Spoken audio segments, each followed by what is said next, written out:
Welcome to the My Money and Me video series, part of the Securing My Financial Future initiative. In this video, titled My Financial Vitals, you'll learn about 7 important personal financial ratios. These ratios are important because they can help you identify potential problems with your spending, debt, and saving. Some ratios provide helpful guidelines that may improve your credit, while others provide an early warning of potential problems that may have life-altering consequences. There is an interrelationship between many of the ratios. A problem with one can negatively affect other ratios, and conversely, taking action to improve one ratio can improve others. Each ratio takes only a minute or two to calculate. You can pick and choose which ratios to calculate, or you can calculate all 7 ratios in about 15 minutes. Easy instructions for calculating the ratios are on the worksheet.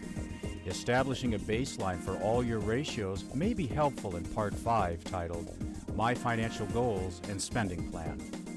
All the information you need to complete the worksheet you'll find on either your income worksheet, your expense tracker worksheet, or your assets, liabilities, and net worth worksheet. Let's go over the worksheet. Your debt-to-income ratio is a representation of cash flow. It indicates what percentage of your gross monthly income is spoken for to pay your fixed, debt-related expenses. A high debt-to-income ratio means less wiggle room between your monthly debt service and your income. The generally accepted recommendation is for a ratio of 36% or lower. Okay, so the ratio tells me what percentage of my income goes to paying bills. Is my DTI important in another way? You bet it is. Should you apply for a loan, your DTI is used by lenders to determine your ability to take on and pay back new debt. And knowing your debt-to-income ratio can also help you keep manageable debt from becoming unmanageable. Here's another ratio lenders look at, your housing cost ratio. Why? Because the lower the ratio is between your housing cost and your gross monthly income, the higher the probability your house is affordable. Lenders typically require home loan applicants to have a housing cost ratio of 28% or lower. This applies to existing homeowners too. Okay, but what about those of us who don't own a home and prefer to rent? Is there a ratio for that? If you don't own a home and you rent an apartment, your monthly rent should be less than 33% of net monthly income. Lenders evaluate your loan-to-value ratio, or LTV, while they are underwriting your loan. Why?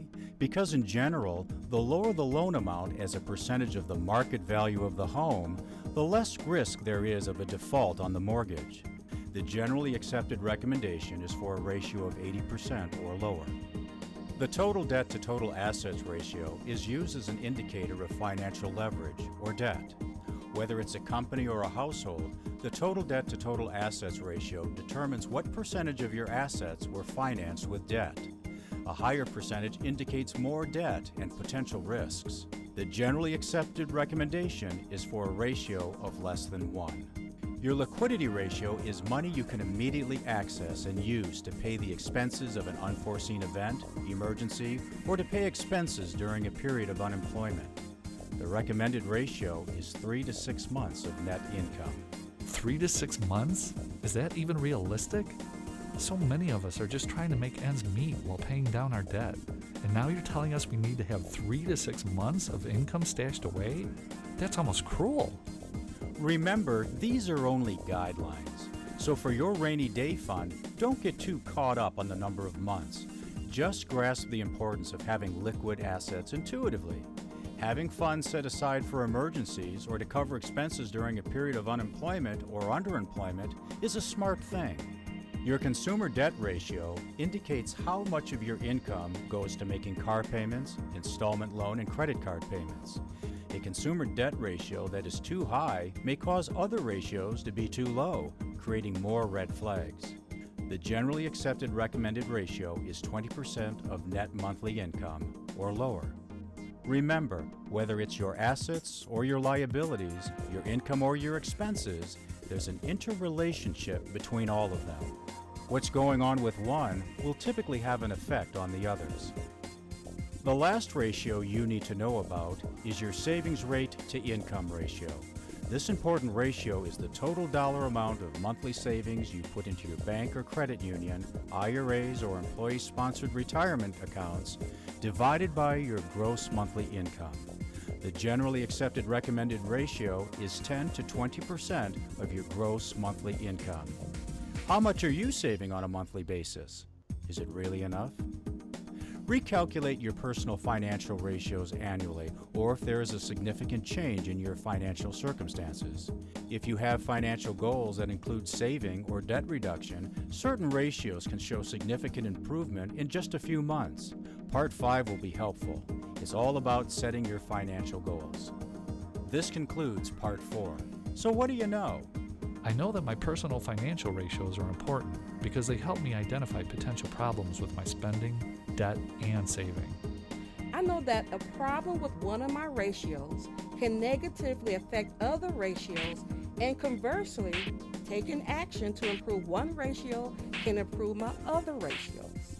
I know that some ratios provide helpful guidelines that may improve my credit, while others provide an early warning of potential problems that may have life-altering consequences for me. I know that my personal financial ratios are easy to calculate. Knowing my personal financial ratios is the fourth step in helping my money and me stay together, work together, and hopefully grow together. To become more informed and empowered, stay connected, stay engaged. Watch the other videos in the My Money and Me series. You can find those and much more on the Michigan Department of Insurance and Financial Services website at www.michigan.gov/diffs. That's DIFS.